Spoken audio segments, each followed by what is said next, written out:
നമസ്കാരം. സെൻട്രൽ മാഗസിനിലേക്ക് എല്ലാവർക്കും ഒരിക്കൽ കൂടി സ്വാഗതം.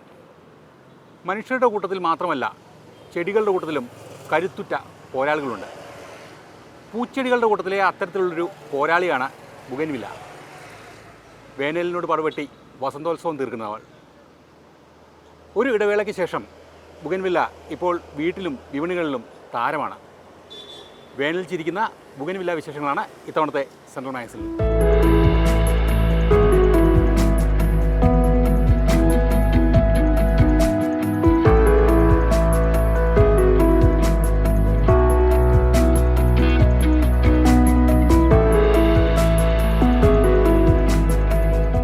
പിശുക്കില്ലാതെ വാരിക്കോരി വസന്തം വിതറുന്ന, എത്ര വിടർന്നിട്ടും മടുപ്പില്ലാത്ത ബുഗൻവില്ല ഒരു പ്രത്യേക ജനസിൽപ്പെട്ട പൂച്ചെടിയാണ്.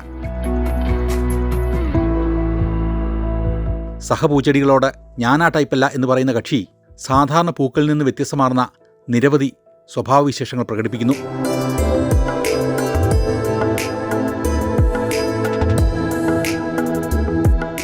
ആയിരത്തി 1768 ഫ്രഞ്ച് സൈനിക ഉദ്യോഗസ്ഥനായിരുന്ന ലൂയിസ് ആന്റണി ഡി ബുഗൻവില്ലിന്റെ നേതൃത്വത്തിൽ നടന്ന പര്യവേഷണത്തിലാണ് ഈ ചെടി ആദ്യമായി കണ്ടെത്തുന്നത്. ദക്ഷിണ അമേരിക്കയിലെ ബ്രസീലിൽ നിന്നാണ് ഇതിന്റെ വരവ്.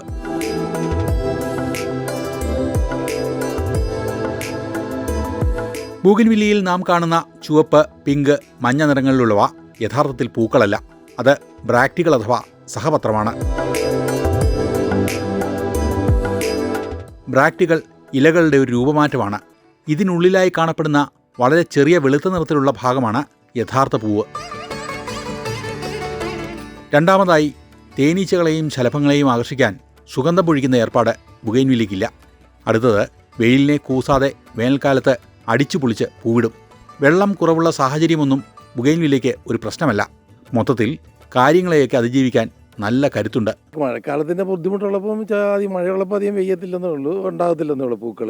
അല്ലെങ്കിൽ എപ്പോഴും ഉണ്ടാവും. പിന്നെ പരിചരിക്കാൻ വളരെ എളുപ്പമാണ്.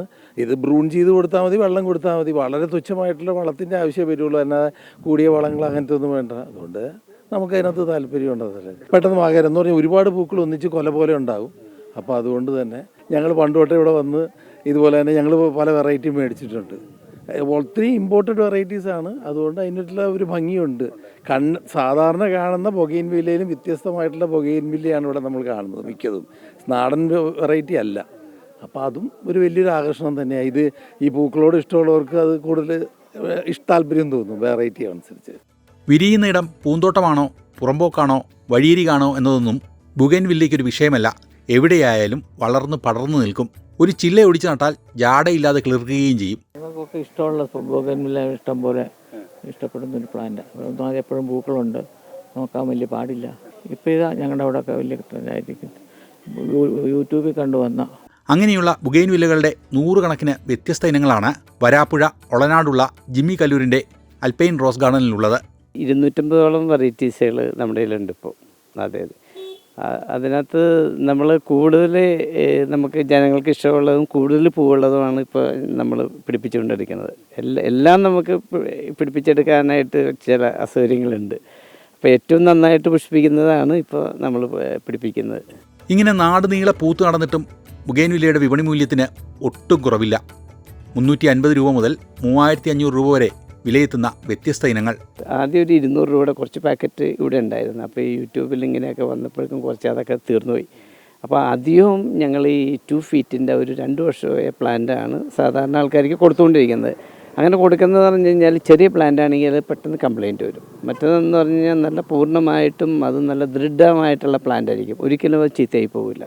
പിന്നെ എന്തെങ്കിലും അമിത വളങ്ങൾ എന്തെങ്കിലുമൊക്കെ ഇട്ടാൽ എന്തെങ്കിലും അങ്ങനെ പറ്റിയാലുള്ളൂ. എന്നാലും അത് പിടിച്ചു വരും. അതായത് അത്രയ്ക്ക് സ്ട്രോങ് പ്ലാന്റുകളാണ് ഇപ്പോൾ ഞങ്ങൾ സെയിൽ ചെയ്യുന്നത്.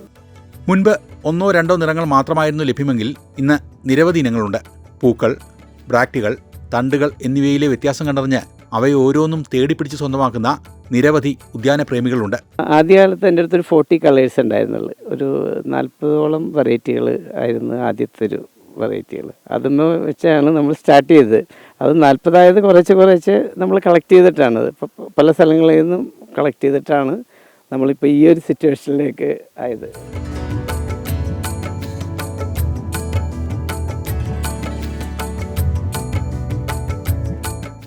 യൂട്യൂബും ഒക്കെ അങ്ങനെയുള്ള രീതികളുണ്ട്. പിന്നെ ഫേസ്ബുക്കിലും ഒക്കെ ഇപ്പോൾ ഇടുന്നുണ്ട്. നേരത്തെ എന്ന് പറഞ്ഞാൽ കുറച്ച് ഓരോ സ്ഥലത്തു നിന്നും ആൾക്കാർ നമ്മളെ തേടി വരുമായിരുന്നു. പക്ഷെ ഇപ്പോൾ ഇത് ഒരു വലിയൊരു ട്രെൻഡായി മാറി. അതെ. പിന്നെ നല്ല പൂക്കളമാണ്, നിറയെ പൂ ഉണ്ടാവുകയും ചെയ്യും. വർഷങ്ങൾ മുമ്പ് നഴ്സറി രംഗത്തെത്തിയ ജിമ്മി ബുഗൻവില്ലയിൽ മാത്രം ശ്രദ്ധ കേന്ദ്രീകരിച്ചിട്ട് 25 വർഷം പിന്നിടുന്നു. ഇപ്പം 41ാമത്തെ വർഷമാണ്. എനിക്ക് നമ്മുടെ വരാപ്പുഴയിലെ ആദ്യത്തെ ഒരു നഴ്സറി ഉണ്ടായിരുന്നു, ആൽപൈൻ റോസ് ഗാർഡൻ എന്ന് പറഞ്ഞപ്പോൾ അവിടെ എല്ലാവിധ ചെടികളും ഉണ്ടായിരുന്നു. ഈ അത്യാവശ്യം വലിയ നഴ്സറി അല്ലായിരുന്നു, ചെറിയൊരു നഴ്സറി ആയിരുന്നു. പക്ഷേ അതിനകത്ത് എല്ലാവിധ റോസൊക്കെ ഉണ്ടായിരുന്നു. പക്ഷെ അതിൽ നിന്ന് നമ്മൾ മനസ്സിലാക്കിയത് ഈ ബൊഗെയിൻവില്ല എന്നുള്ള ഈ കടലാസ് പൂവാണ് ഏറ്റവും നന്നായിട്ട് പുഷ്പിക്കുകയും കൂടുതൽ കാലം നിൽക്കുകയും ഒരുപാട് ആയുസ്സമുണ്ട് അതിന്. വേറെ പിന്നെ മരുന്നടി അങ്ങനെയൊന്നും നമുക്ക് ആവശ്യമില്ല. അത് പൂ പോയാലും വീണ്ടും വീണ്ടും പൂക്കളുണ്ടാവും. അപ്പോൾ ഏറ്റവും കൂടുതൽ ജനങ്ങൾക്ക് ഇഷ്ടമുള്ള ഒരു പ്ലാന്റ് ആണെന്ന് നമുക്കത് മനസ്സിലായി. എനിക്കും ബൊഗെയിൻവില്ലിനോട് കുറച്ച് കാര്യമായിട്ട് തോന്നുകയും ചെയ്ത്. അപ്പോൾ അങ്ങനെയാണ് ഞങ്ങൾ ഈ ബൊഗെയിൻവില്ല മാത്രം ആക്കിയത്. രോഗ കീടബാധകൾ തീരെയില്ലെന്നതും പരിപാലനം വളരെ കുറച്ച് മതിയെന്നതും വർഷങ്ങളോളം നിലനിൽക്കുമെന്നതും ബുഗൻവില്ലയെ ഉദ്യാനത്തിലെ താരമാക്കുന്നു. പണ്ട് കാലത്തെന്ന് പറഞ്ഞാൽ വളരെ കുറച്ച് ആൾക്കാർക്കാണ് ഇതിനോടൊരു താല്പര്യം. പിന്നെ പുരാതന വീടുകളിലെല്ലാം നല്ല വണ്ണമുള്ള കടകളും എല്ലാം പണ്ട് തുടങ്ങിയുണ്ട്. ഒരു റോസ് കളറും ഒരു വൈറ്റും കൂടി കൂടിയ ഒരു ചെടി എല്ലാ വീടുകളിലും പണ്ടത്തെ വീടുകളിലൊക്കെ ഉണ്ട്. അപ്പോൾ വളരെ മുമ്പ് കാരണവന്മാർ വെച്ചേക്കുന്ന ചെടികളൊക്കെയാണ്. എനിക്ക് തോന്നുന്നു കൊച്ചിയിലൊക്കെ വിദേശ വെള്ളക്കാർ കൊണ്ടുവന്ന് വെച്ചേക്കുന്ന പ്ലാന്റ്സുകളൊക്കെ ഉണ്ട്. ഇപ്പം ഞാനിത് ഏറ്റവും പഴക്കമുള്ളത് ജർമ്മനിയിലെ ബോട്ടാണിക് ഗാർഡനിൽ 350 വർഷം പഴക്കമുള്ളത് അവർ സൂക്ഷിച്ച് വെച്ചിട്ടുണ്ട്. അപ്പോൾ ഇതിന് ആയുസ് നമ്മളെക്കാട്ടിയും വളരെ കൂടുതലാണ്. ഒന്നാമത്തെ കാര്യം, ഇപ്പം നമ്മളൊരു ചെടി ഒരാൾക്ക് കൊടുത്തു കഴിഞ്ഞാൽ അതങ്ങനെ കെട്ടുപോകില്ല, അത് നിന്ന് ആ വെയിലൊക്കെ അടിച്ച് കഴിയുമ്പോൾ ഓട്ടോമാറ്റിക്കായിട്ട് തന്നെ പോവാം. പിന്നെ നമ്മളിവിടെ കുറച്ചുകൂടി അട്രാക്ഷന് വേണ്ടി വളങ്ങളും ഇതെല്ലാം കൃത്യമായിട്ട് കൊടുക്കും. അതാണ് ഈ കൂടുതലായിട്ടുള്ള പൂവുണ്ടാകാനായിട്ടുള്ള സാധ്യത. പിന്നെ ഈ ചെടിയുടെ ഇലയുമ്പോൾ അധികം വെള്ളം വീഴുന്നത് നല്ലതല്ല. അപ്പോൾ ഇലകളെല്ലാം ഡ്രൈ ആയിട്ടിരിക്കണം. ഈ ഡ്രൈ ആയിട്ടിരിക്കുമ്പോഴും മാത്രമേ അത് പുഷ്പിക്കാനുള്ള ഒരു ടെൻഡൻസി ഉണ്ടാവുള്ളൂ. അല്ലെങ്കിൽ ഇല ഇങ്ങനെ കൂടുതലായിട്ട് വരും. പിന്നെ ഈ നൈട്രജൻ കൂടുതൽ വന്നാലും ഇലകളായി പോകും. അപ്പോൾ ചാണാനൊക്കെ കൂടിക്കഴിഞ്ഞാൽ ഇലയായിരിക്കും കൂടുതൽ വന്നത്. അപ്പോൾ അങ്ങനെയുള്ളത് നമ്മൾ അത് മനസ്സിലാക്കി ചെയ്യുകയാണെങ്കിൽ എല്ലാവർക്കും ഇതേപോലെ പുഷ്പങ്ങളുണ്ടാവും. നാടൻ ഇനങ്ങൾ വർഷത്തിൽ 2-3 തവണ പൂവിടുമ്പോൾ പുതിയ ഇനങ്ങൾ കുറഞ്ഞത് 6-7 തവണ പൂക്കും. പല പുതിയ ഇനങ്ങൾക്കും മുള്ളുകളില്ല. ബലം കുറഞ്ഞ വള്ളി പോലുള്ള കമ്പുകളാണ് ഇവയ്ക്കുള്ളത്. ഇവ അനായാസം വള്ളിച്ചെടിയായി പടർത്തി കയറ്റാം. ഒരു 2 ഫീറ്റുള്ള പ്ലാന്റാണ് ഇപ്പോൾ ഞങ്ങൾ അതിൽ കൂടുതലായിട്ട് സ്റ്റോക്കുള്ളത്. അപ്പോൾ അതിനകത്ത് നമ്മൾ കുറച്ച് എല്ലുപൊടി, കുറച്ച് വേപ്പൻ പിണ്ണാക്ക്, പിന്നെ 2-3 കഷ്ണം കപ്പലണ്ടി പിണ്ണാക്കിൻ്റെ കഷ്ണങ്ങളൊക്കെ കൂടി ഇടും. ഇട്ടിട്ട് അതൊരു അടിസ്ഥാന വളമാണ്. അപ്പോൾ അത് ഇട്ടതിന് ശേഷം അതിൻ്റെ മുകളിൽ കുറച്ച് മണ്ണൊന്ന് തൂക്കിയിട്ട് അതിൻ്റെ മുകളിലാണ് നമ്മൾ ഈ പാക്കറ്റ് വെക്കുന്നത്. പിന്നീട് കുറച്ച് DAPയോ അല്ലെങ്കിൽ ഇത്തിരി ഫാക്ടംബോസോ അതേപോലെയുള്ള വളങ്ങൾ ഉപയോഗിക്കുകയാണെങ്കിൽ പെട്ടെന്ന് അത് നല്ല ഹെൽത്തി ആയിട്ട് വരും. ഇപ്പോൾ പല വീട്ടമ്മമാരുടെയും വരുമാനമാർഗ്ഗമാണ് ബുഗൻവില്ല ചെടികൾ. പലതും കമ്പ് നട്ട് വളർത്തിയെടുക്കാം. എന്നാൽ പുത്തൻ ഇനങ്ങൾ തൈകൾ പതിവച്ചോ ഗ്രാഫ്റ്റ് ചെയ്തോ മാത്രമേ വളരൂ. ഒരു 2 അടി 3 അടിയൊക്കെ ആണെങ്കിൽ ബുഷായിട്ട് നമുക്ക് വെക്കുമ്പോൾ ഒരു മനോഹരമായിരിക്കും. പക്ഷേ ഏറ്റവും കൂടുതൽ ഇത് കുറച്ച് വലുതായി കാണുമ്പോൾ ഒരു ഭയങ്കര മനോഹരമാണ്. ഈ കാണുന്ന പോലെ എല്ലാം നിറച്ച് പൂക്കൾ ആകും. ഞങ്ങളാണ് ആദ്യമായിട്ട് ഇത് പൊക്കി വലുതാക്കിയ ആൾക്കാർ, ഈ ചെടി വലുതായി വളർത്തിയ. അപ്പോൾ ഒരു പ്രത്യേക ഒരു ഭംഗിയാണത്. പിന്നെ അത് നല്ല ബുഷായിട്ട് നിൽക്കുമ്പോൾ അതിലും കൂടുതൽ ഭംഗിയാണ്. ജനങ്ങൾക്ക് ഇഷ്ടമുള്ള രീതിയിൽ അതിനെ വളർത്തിയെടുക്കുക എന്നുള്ളതാണ് ഇതിൻ്റെ ഏറ്റവും കൂടുതലുള്ള പ്രത്യേകത. നടാൻ ഉപയോഗിക്കുന്ന ഇളന്തണ്ടിൻ്റെ തലപ്പ് നീക്കി തൊട്ടു താഴെ 5 ഇഞ്ച് നീളത്തിലുള്ള ഭാഗം മുറിച്ചെടുത്ത് ഞെട്ട് മാത്രം നിർത്തി ഇലകൾ കളയണം. മുറിഭാഗത്ത് നിന്ന് വേരുകൾ ഉണ്ടാകാൻ ചിരട്ടക്കരിയും റൂട്ടെക്സും കലർത്തിയ മിശ്രിതം നല്ലതാണ്. കമ്പിൻ്റെ മുറിഭാഗം ഈ മിശ്രിതത്തിൽ മുക്കിയ ശേഷം നടാം. ആറ്റുമണലും ചകിരിച്ചോറും കലർത്തി കുതിർത്തെടുത്ത ശേഷം മിശ്രിതത്തിൽ കമ്പ് നടാം.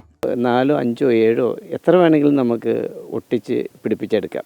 ഞങ്ങളിപ്പോൾ ഇവിടെ അധികവും ചെയ്യുന്നത് ഒറ്റക്കൊറ്റയ്ക്കുള്ള പ്ലാന്റുകളാണ്. നമ്മൾ ഒട്ടിക്കുന്നത് കറക്റ്റായിട്ട് അത് നമ്മൾ മെയിൻറ്റെയിൻ വേണം. അതായത് അതിൻ്റെ മാതൃക വൃക്ഷത്തിൽ എന്നുള്ള ഷൂട്ട് വരാതെ നമ്മൾ നോക്കണം. അല്ലെങ്കിൽ ഈ ഒട്ടിച്ചേക്കുന്നത് ഓട്ടോമാറ്റിക്കായിട്ട് ക്ഷയിച്ചു പോകും. കമ്പ് നട്ട ശേഷം പ്ലാസ്റ്റിക് കവർ കൊണ്ടോ അല്ലെങ്കിൽ വായുഭാഗം തുറന്ന പ്ലാസ്റ്റിക് കുപ്പി കൊണ്ടോ മൂടി ഉള്ളിലെ ഈർപ്പാവസ്ഥ കൂട്ടുന്നത് പുതിയ തളിർപ്പുകൾ ഉണ്ടാകാൻ സഹായിക്കും. കമ്പ് നട്ട ശേഷം തണലത്ത് വെച്ച് സംരക്ഷിക്കുന്നത് ഗുണം ചെയ്യും. ഒരുപാട് ഈർപ്പം അത്ര നല്ലതുമല്ല. അപ്പോൾ നമ്മൾ ആ ഒരു ഈർപ്പത്തിൻ്റെ ഇതെല്ലാം ഒന്ന് കൺട്രോളിങ് ആക്കണം. പിന്നെ കാറ്റും ഇതിന് ചെറിയൊരു കാറ്റടിച്ചാൽ തന്നെ അതിൻ്റെ ഒരു ഇളക്കം വന്നു കഴിഞ്ഞാൽ ഇതിൻ്റെ റൂട്ടൊക്കെ പോയി പോകും. അപ്പോൾ വളരെ സൂക്ഷിച്ച് വേണം ഇത് പിടിപ്പിച്ചെടുക്കാൻ.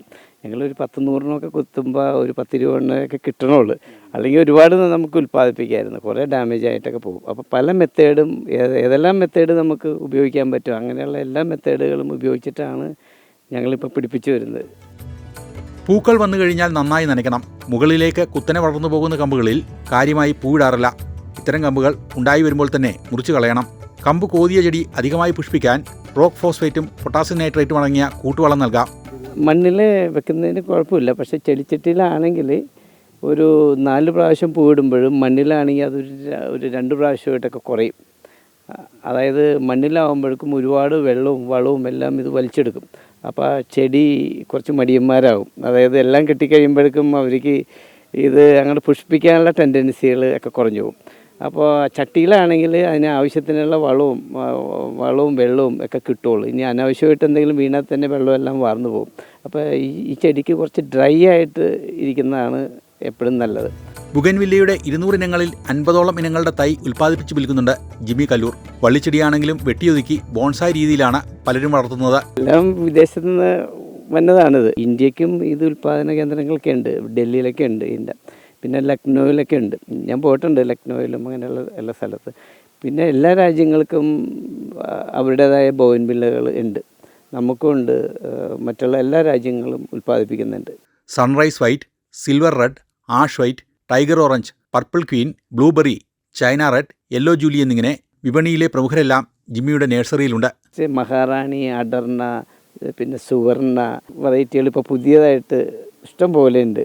അതെ, ഇപ്പോൾ ഒരു 10-250ഓളം വെറൈറ്റി ഞങ്ങൾക്ക് തന്നെ ഇവിടെ സ്റ്റോക്കുണ്ട്. വാട്ടർമെലൺ, കിസ്, അങ്ങനെ ഒരു ചെടി ഇറങ്ങിക്കഴിഞ്ഞാൽ അതിൻ്റെ വേരിക്കിറ്റഡ് ഇറങ്ങും. പിന്നെ അത് തന്നെ വേറെ ഇലകൾ വ്യത്യാസമായിട്ട് ഇറങ്ങും. അങ്ങനെ ഭയങ്കര വ്യത്യസ്തമായിട്ടാണ്. ചിലപ്പോൾ ആദ്യം ഇറങ്ങുന്നതിനെക്കാട്ടിയും പിന്നെ വന്നത് ഗോൾഡൻ ലീഫായിരിക്കും. അപ്പോൾ അതിന് വേറൊരു നെയിമായിരിക്കും. ഇപ്പം എന്ന് പറഞ്ഞാൽ പഴയ പോലെയല്ല. പണ്ട് നമുക്ക് ഒരു 5-10 കളറുകളൊക്കെ ഉണ്ടായിരുന്നുള്ളൂ. ഇപ്പം അങ്ങനെയല്ല, എല്ലാ ദിവസവും ഒരു വെറൈറ്റികൾ ഇറങ്ങിക്കൊണ്ടിരിക്കുന്നത്. ഇത് എവിടെ ചെന്ന് അവസാനിക്കുമെന്ന് എനിക്കും തന്നെ അറിയില്ല. അത് ഓരോ രാജ്യങ്ങളുടെ വെറൈറ്റിയാണ്. പണ്ടൊക്കെ ഒരു ചെടി വന്നു കഴിഞ്ഞാൽ അത് നമുക്ക് കിട്ടിയാൽ കിട്ടി, ഇല്ലെങ്കിൽ അത് കിട്ടൂല. അതിനുള്ള സജ്ജീകരണങ്ങളൊന്നുമില്ല. ഇന്ന് അങ്ങനെയല്ല. പെട്ടെന്ന് തന്നെ ഇൻ്റർനെറ്റിലൊക്കെ ഇതിൻ്റെ ഫോട്ടോ വന്ന് അത് കളക്ട് ചെയ്യാനുള്ള ആൾക്കാരുകളൊക്കെ ഉണ്ട്. ഇപ്പോൾ ഒരുപാട് നമുക്കിത് ലഭ്യമാകാനായിട്ടുള്ള സാധ്യതകൾ ഒരുപാടാണ് ഇപ്പം. വിദേശത്ത് നിന്ന് വരുന്ന വഴിക്ക് പാതിരാത്രി പോലും ആവശ്യക്കാർ ഇതിനായി തേടിയെത്തും. എല്ലുപൊടിയും വേപ്പിൻ പിണ്ണാക്കും മണ്ണും ചേരുന്നതാണ് ബുഗൻവില്ലയുടെ നടീൽ മിശ്രിതം. കടലപ്പിണ്ണാക്ക് പുളിപ്പിച്ച് 5 ഇരട്ടി വെള്ളത്തിൽ നേർപ്പിച്ച് ഇടയ്ക്ക് ചുവട്ടിലൊഴിക്കുന്നത് പൂവിടാൻ കൂടുതൽ സഹായകരമാവും. നമ്മുടെ നെടുമ്പാശ്ശേരി എയർപോർട്ടിൽ നിന്ന് ഈ വരുന്നവരുണ്ട്. അവർ 2 മണിക്കൊക്കെ ആയിരിക്കും നമ്മളുടെ ഇവിടെ വരുന്നത്. പക്ഷേ അവർ നേരത്തെ ഞങ്ങളോട് വിളിച്ച് പറഞ്ഞിട്ടുണ്ടാകും. അത് കോട്ടയംകാരാണ് ഏറ്റവും കൂടുതൽ ഇനി ഇൻഡസ്ട്രി. പിന്നെ റാന്നി, പത്തനംതിട്ട, ട്രിവാൻഡ്രം വരെയുള്ള ആൾക്കാരുകൾ ഇവിടെ നെടുമ്പാശ്ശേരിയിൽ ഇറങ്ങിക്കഴിഞ്ഞാൽ ഇവിടെ കയറിയിട്ട് പോകും. അപ്പോൾ നേരത്തെ തന്നെ അത് പ്ലാൻ ചെയ്തിട്ടാണ് വരുന്നത്. അപ്പം ഞങ്ങളോട് പറയുമ്പോൾ ഞങ്ങളത് ഒരു ബോക്സിലാക്കിയൊക്കെ വെച്ചിട്ടുണ്ടാകും. പിന്നെ അവർക്കും ഈ ഇടം സന്ദർശിക്കണമെന്നുണ്ടാവും, ഞങ്ങൾക്കും സന്തോഷം. മതിലുകൾ അലങ്കരിക്കാനും ഗേറ്റുകൾക്ക് മുമ്പിൽ പടർത്താനും ബോൺസായി വളർത്താനും ഈ പൂ മികച്ചതായതിനാൽ ബുഗൻവില്ലയുടെ 2ാം വരവ് കൂടുതൽ ഗംഭീരമാണ്.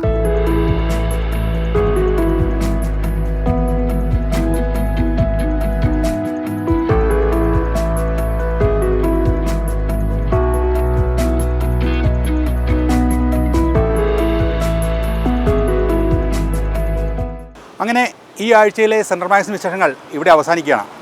അടുത്ത ആഴ്ച പുതുമയുള്ള കാഴ്ചകളും കൂടുതൽ വിശേഷങ്ങളും വ്യത്യസ്തമാർന്ന അനുഭവങ്ങളുമായി നമുക്ക് വീണ്ടും കാണാം.